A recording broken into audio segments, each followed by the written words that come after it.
Alors vraiment, force au nouveau coach du Maroc, les gars. Vraiment, il arrive dans un timing très compliqué. À 3 mois de la Coupe du Monde.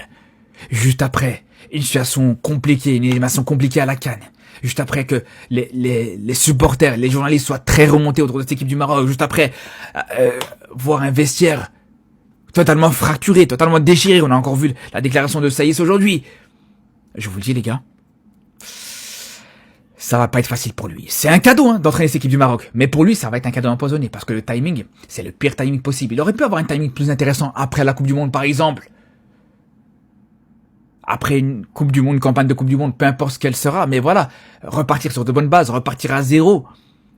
Repartir sur des qualifications pour la prochaine CAN, pour la prochaine Coupe du Monde, etc. Même si pour la prochaine Coupe du Monde, t'es directement qualifié. Mais bref, vous m'avez compris. Mais là, les gars, c'est là où je vous dis, ça va être très difficile pour lui. Là, dites-vous, dans 2 semaines déjà, il doit déjà rendre sa liste. Même quasiment dans 10 jours, dans 10 jours quasiment, il doit rendre sa liste pour le prochain rassemblement. C'est là où ça va être très difficile. Donc force à lui, grosse force à Wahbi. On sera derrière lui et quoi qu'il arrive sur cette Coupe du Monde, on va le soutenir, les gars. Quoi qu'il arrive dans cette Coupe du Monde, on sera toujours derrière lui.